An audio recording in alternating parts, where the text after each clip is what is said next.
여러분, 혹시 믿었던 사람에게 뒤통수 맞은 기분 느껴본 적 있으신가요?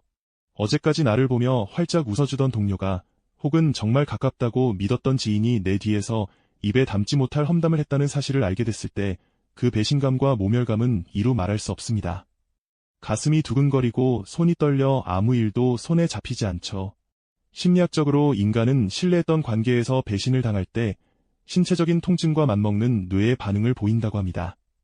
마음이 아픈 게 아니라 정말 몸이 아픈 것이 당연한 반응인 셈입니다.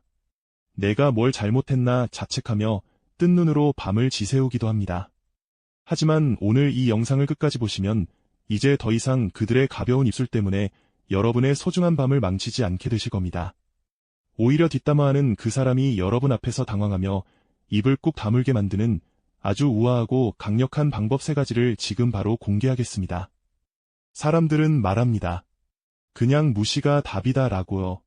하지만 무조건 참는 것이 정답일까요?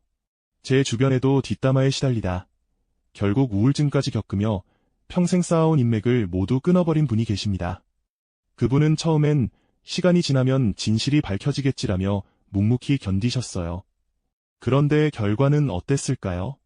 침묵은 곧 긍정으로 예곡되었고 그를 공격하던 사람들은 마치 전염병처럼 주변 사람들을 포섭해 그분을 철저히 고립시켰습니다. 심리학에서는 이를 침묵의 나선 이론이라고 부르기도 합니다. 다수의 의견과 다른 목소리를 내기 두려워 침묵할 때 그 침묵이 오히려 상대의 거짓을 사실로 굳혀버리는 악순환이 발생하는 것이죠. 사람의 평판이라는 건 한번 무너지면 다시 세우기 너무나 어렵습니다. 아무 대응도 하지 않고 가만히 있는 것이 얼마나 위험한 행동인지, 그리고 여러분의 소중한 인생을 얼마나 갉아먹는지 우리는 반드시 깨달아야만 합니다.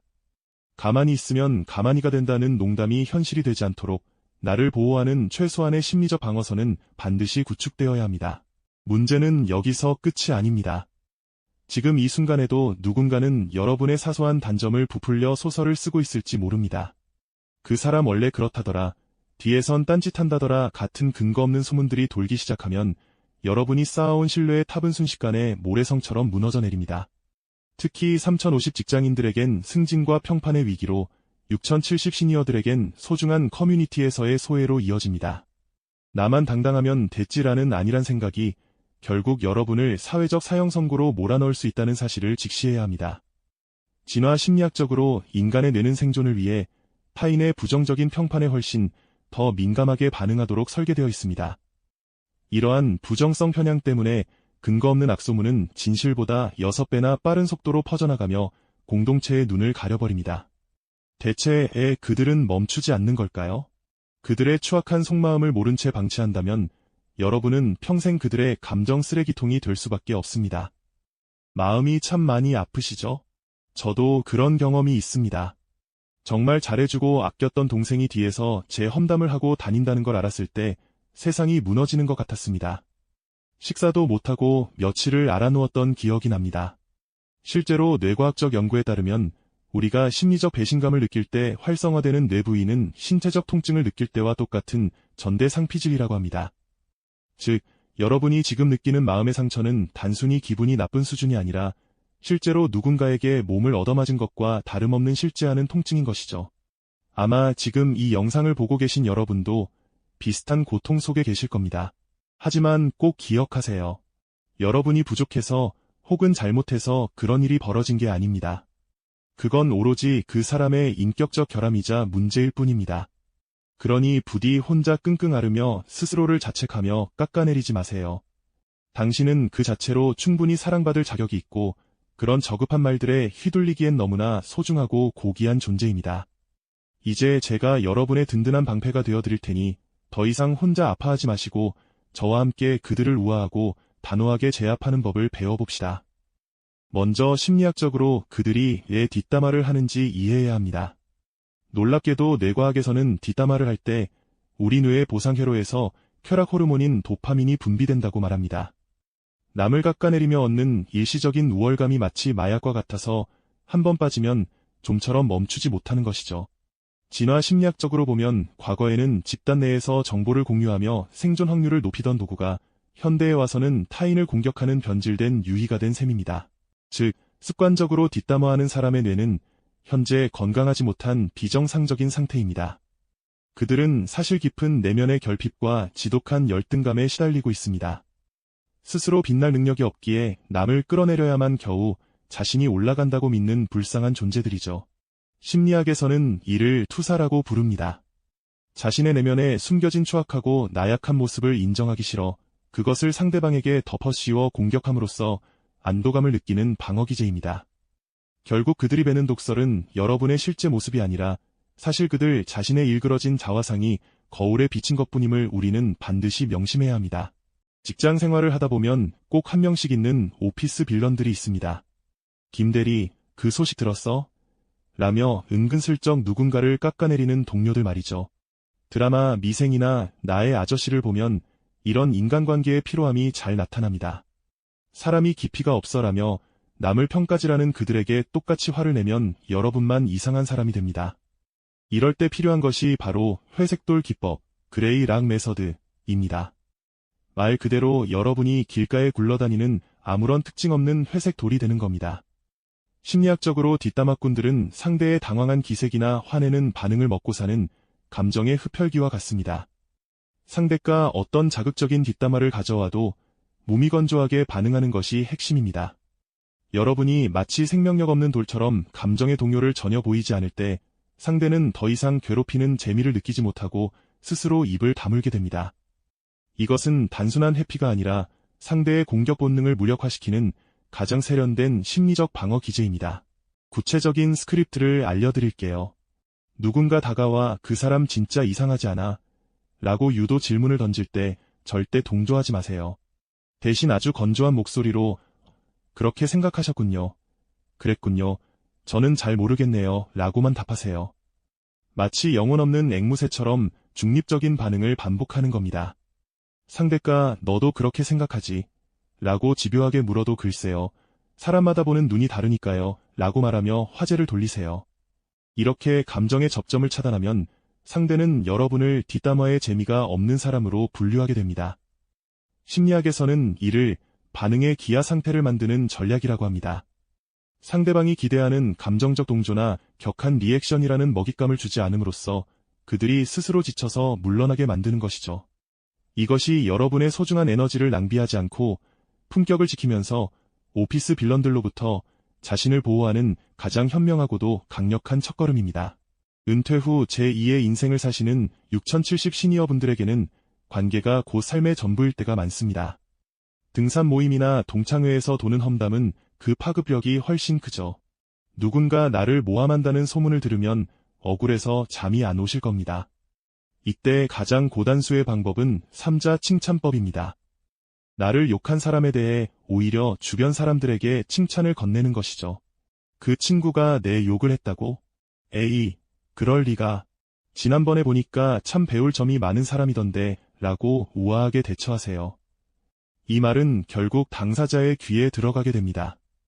자신을 공격한 사람에게 오히려 칭찬을 받은 사람은 심리학적으로 인지 부조화 상태에 빠지며 엄청난 심리적 부채감과 당혹감을 느끼게 됩니다. 주변 사람들 역시 험담을 옮긴 사람보다 오히려 상대를 포용하는 여러분의 인격에 감탄하며 더 큰 신뢰를 보내게 될 것입니다. 결국 험담이라는 비루한 화살은 여러분의 우아한 칭찬에 막혀 소문이 근원지로 되돌아가 그를 스스로 부끄러움에 자멸하게 만듭니다. 이것이야말로 품격 있는 어른만이 보여줄 수 있는 가장 강력한 복수입니다. 우리는 흔히 눈에는 눈, 이에는 이라고 생각하지만 분노는 더 큰 분노를 낳을 뿐입니다. 영화나 드라마에서 사이다 같은 복수극을 보면 속이 시원하지만 현실은 다릅니다. 진흙탕 싸움에 휘말리면 결국 나에게도 진흙이 묻기 마련이죠. 링컨 대통령은 나쁜 개에게 물리느니 개에게 길을 비켜주는 것이 낫다고 했습니다. 개를 죽인다고 해서 물린 상처가 낫는 것은 아니니까요. 석가모니 또한 분노를 품는 것은 다른 사람에게 던지려고 뜨거운 석탄을 손에 쥐고 있는 것과 같다. 결국 화상을 입는 것은 나 자신이다. 라고 경고했습니다. 상대방의 수준으로 내려가 같이 싸우는 순간 주변 사람들은 여러분과 그 사람을 똑같은 수준으로 보게 됩니다. 진정한 승리는 상대를 파괴하는 것이 아니라 상대가 나에게 아무런 영향도 끼치지 못한다는 것을 보여주는 나의 평온함에 있다는 사실을 잊지 마세요. 미움이라는 감정에 소중한 에너지를 낭비하기보다 그 에너지를 오롯이 여러분 자신의 성장과 행복을 위해 사용하며 우아하게 거리를 두는 것이 가장 강력한 복수입니다. 그런데 가끔은 선을 심하게 넘는 사람들이 있습니다. 도저히 참을 수 없는 인격 모독이나 허위 사실을 유포할 때는 단호하게 멈춰 세워야 합니다. 이때 제가 추천하는 마법의 문장은 바로 질문의 힘을 이용하는 것입니다.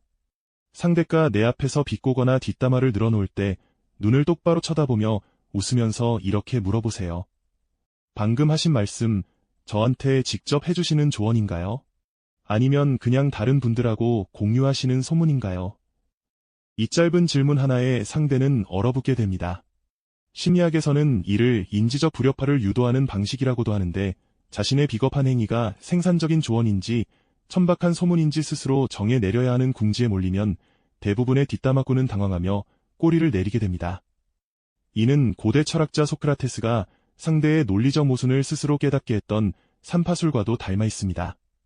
어둠 속에서 은밀하게 행해지던 뒷담화를 질문을 통해 밝은 조명 아래로 끌어올리는 순간 팩트를 체크하는 여러분의 정중하고도 이성적인 태도는 상대에게 그 어떤 욕설보다 무서운 칼날이 되어 돌아갈 것입니다. 상황별로 조금 더 변주해 볼까요? 만약 상대방이 근거 없는 비난을 멈추지 않는다면 그 말씀의 근거는 무엇인가요? 제가 어떻게 개선하면 좋을지 구체적으로 말씀해 주시겠어요? 라고 아주 이성적으로 접근해 보세요. 뒷담화는 논리가 없습니다. 오로지 감정과 추측뿐이죠.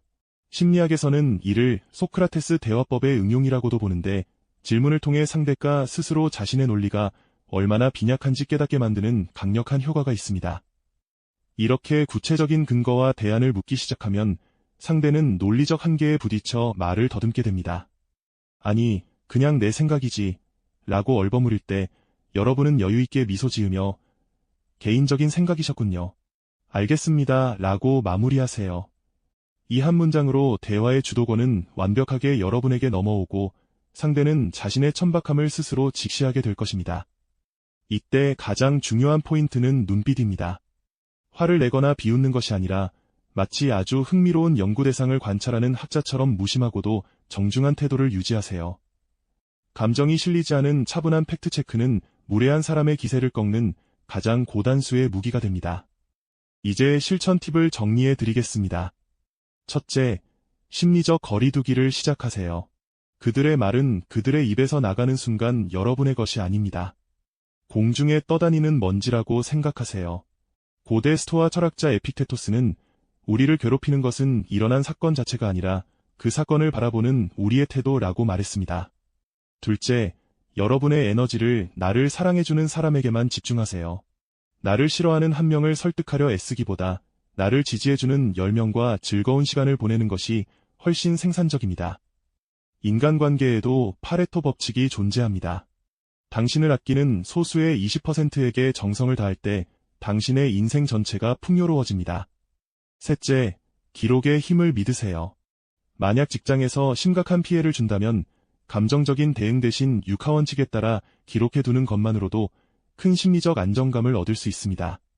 심리학적으로 관찰자 시점에서의 기록은 막연한 공포를 통제 가능한 데이터로 변환시키며 추후 법적인 대응이 필요한 순간에 여러분의 진실을 증명할 가장 강력하고 차가운 무기가 되어줄 것입니다. 기억하세요. 향나무는 자신을 찍는 도끼날에도 향기를 묻힙니다. 여러분의 품격은 그 어떤 저급한 말로도 훼손될 수 없습니다. 뒷담화하는 사람들은 사실 여러분의 반짝이는 삶을 시기하고 질투하는 가여운 영혼들일 뿐입니다. 심리학에서는 이를 키 큰 양귀비 증후군, 톨파피 신드롬이라 부르기도 합니다. 가장 높이 솟은 꽃이 시샘을 받듯 그들은 여러분의 빛나는 인품을 감당하지 못해 어떻게든 끌어내리려 애쓰는 것입니다. 그러니 그들이 던지는 돌에 맞아 상처 입지 마시고 오히려 그 돌들을 하나하나 모아 더 높은 곳으로 나아가는 징검다리로 삼으세요. 오늘 배운 회색돌 기법과 질문의 기술을 머릿속으로 한 번만 시뮬레이션해 보셔도 내일 여러분의 표정은 훨씬 당당해질 것입니다. 여러분은 충분히 귀하고 멋진 분들입니다. 타인의 비난은 그 사람의 인격에 대한 고백일 뿐 결코 여러분의 성적표가 아니다 라는 사실을 명심하며 그들의 보잘것없는 말에 여러분의 보석 같은 하루를 절대로 내어주지 마세요. 여러분의 평화로운 일상을 진심으로 응원합니다. 우리가 관계 때문에 힘들어하는 이유는 사실 상대방을 내 인생의 주인공 자리에 너무 오랫동안 앉혀두었기 때문일지도 모릅니다. 심리학에는 조명 효과, 스파트라이트 이펙트라는 개념이 있습니다. 마치 연극 무대의 주인공처럼 모두가 나를 지켜보고 내 모든 일거수일투족에 집중하며 비난할 것이라 착각하는 심리죠. 하지만 진실은 그들은 여러분에게 생각보다 큰 관심이 없으며 그들이 뱉는 날카로운 말들은 그저 스쳐 지나가는 소음일 뿐입니다. 오늘부터는 타인에게 내어준 감정의 주도권을 다시 자신에게로 가져오세요. 그럴 수도 있지, 그건 내 생각일 뿐이야 라는 마음의 방어막을 치는 연습을 꾸준히 해보시길 바랍니다. 마음 공부는 하루아침에 완성되지 않지만 매일 조금씩 마음의 근육을 단련하다 보면 어느새 어떤 비바람에도 흔들리지 않는 단단한 거목이 된 자신을 발견하게 될 것입니다. 오늘 나눈 이 작은 지혜가 여러분의 무거웠던 어깨를 조금이나마 가볍게 해드렸길 바라며 여러분의 내면이 평온으로 가득 차 따뜻한 잠자리에 드실 수 있도록 어른이 심리학교가 끝까지 함께하겠습니다. 마지막으로 오늘 내용을 꼭 기억하기 위한 작은 실천을 제안합니다. 나를 힘들게 했던 사람의 얼굴을 떠올리는 대신 오늘 하루 고생한 나 자신에게 애썼다, 고맙다 라고 한마디 해주세요. 그리고 심리학적으로 단단해지기 위한 첫 번째 훈련으로 댓글창에 나는 어떤 말에도 흔들리지 않는다 라고 직접 적어보시길 권합니다. 심리학에서는 이를 표현적 글쓰기라고 부르는데 단순히 머릿속으로만 생각할 때보다 직접 손을 움직여 글로 옮길 때 우리 뇌의 전두엽은 훨씬 활발하게 작동하며 감정을 객관화하고 통제하는 힘을 길러줍니다. 고대 로마의 철인 황제 마르쿠스 아우렐리우스가 전쟁터의 참혹함 속에서도 평정심을 유지하기 위해 매일 자신에게 쓰는 편지인 명상록을 남겼던 것처럼 글자로 남기는 행위는 우리의 무의식에 강한 확신과 자존감을 심어주는 가장 고귀한 의식입니다. 여러분이 남겨주신 소중한 다짐들에는 제가 직접 하나하나 하트를 눌러드리며 정성껏 응원하겠습니다. 여러분의 작은 한마디가 누군가에겐 큰 위로가 될 수 있다는 사실도 잊지 마세요. 오늘 영상이 도움이 되셨다면 구독과 좋아요로 이 따뜻한 마음을 널리 퍼뜨려주세요. 여러분의 지지가 더 좋은 콘텐츠를 만드는 큰 힘이 됩니다. 혹시 오늘 주제 외에도 인간관계에서 겪고 있는 고민이나 남들에게 말 못할 속사정이 있다면 댓글로 편하게 들려주세요. 심리학에서는 자신의 아픈 감정을 언어화하여 밖으로 표출하는 것만으로도 스트레스 호르몬인 코르티솔 수치가 낮아지는 감정 라벨링 효과가 있다고 합니다. 여러분의 사연을 바탕으로 더 깊이 있는 심리학 해결책을 가지고 돌아오겠습니다. 궁금한 점이나 더 듣고 싶은 이야기가 있다면 언제든 환영입니다. 때로는 가까운 이보다 얼굴 모르는 이에게 털어놓는 진심이 가장 큰 치유가 되기도 하니까요. 오늘 배운 우아하게 이기는 법을 실천하며 타인의 말에 휘둘리지 않는 오직 나만이 주인인 더 건강하고 행복한 내일을 맞이하시길 바랍니다. 지금까지 어른이 심리학교였습니다. 시청해주셔서 감사합니다.